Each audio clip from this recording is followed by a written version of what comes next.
looking for, which might be a not good thing. But no, real quick, I have another take.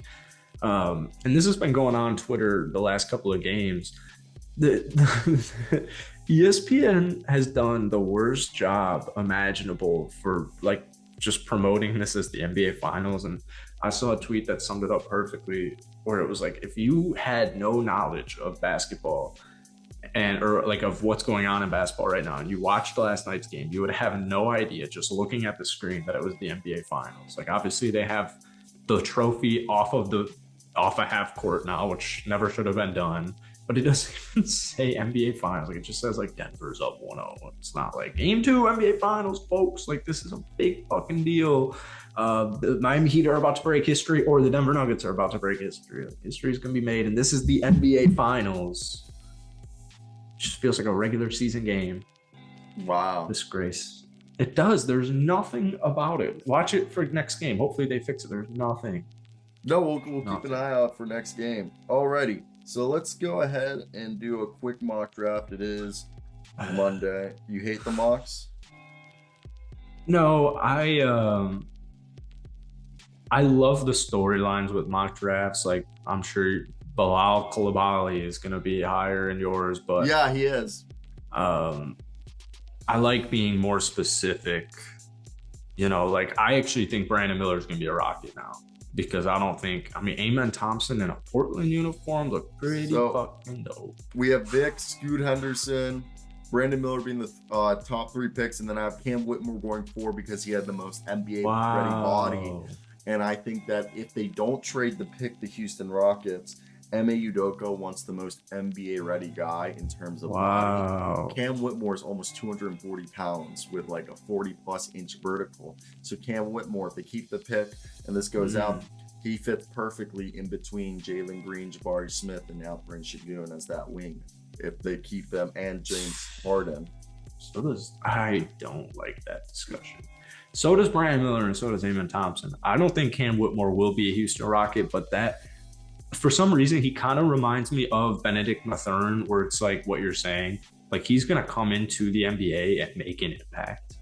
No, completely. And, you know, it depends on what team he's going to be on. Is that going to be talked about? Because outside of Benedict's first month, no one really was talking about him.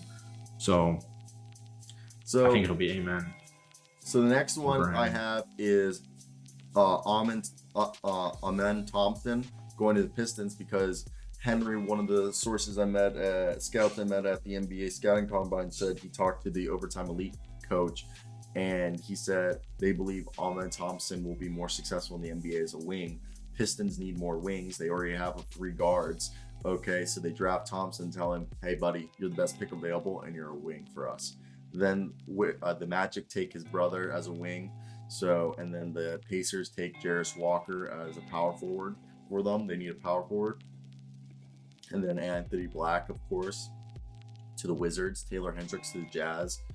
The Mavericks supposedly aren't taking Grady Dick, but Kassan Wallace seems like a guy who really fits. I think they want Taylor Hendricks, but I have Hendricks going before them. So then the Magic take Grady Dick, some more 3-point shooting and rebounding for them. Nick Smith goes to the Thunder. He could be a backup for Shea and Josh Giddey. Jordan Hawkins gets Raptors 3-point shooting. Pelicans get a Eric Gordon replica and Keontae George. Kobe Buffkin can be DeJounte Murray and Trae Young's backup. Jalen Hood-Schifino could be Taylor Horton-Tucker's backup, with the Taylor Horton-Tucker replacement if he does leave. Then the Lakers need shooting, so they take Jet Howard. The Miami Heat take NBA-ready Chris Murray. Noah Clowney is a guy who'll develop behind Draymond Green and Kevon Looney. Similar frame to Kevon Looney.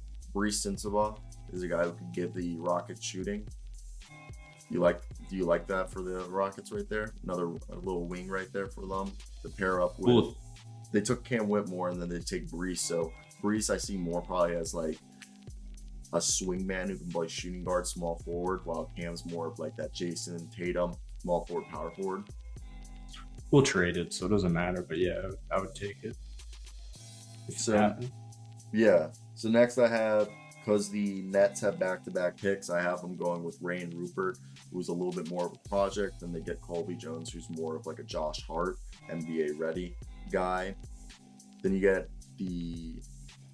with the Trailblazers taking Brandon Miller, they get Derek Lively as their backup center if they keep Nurkic, or if they bring in a different center, they don't have to get backup because they have Lively.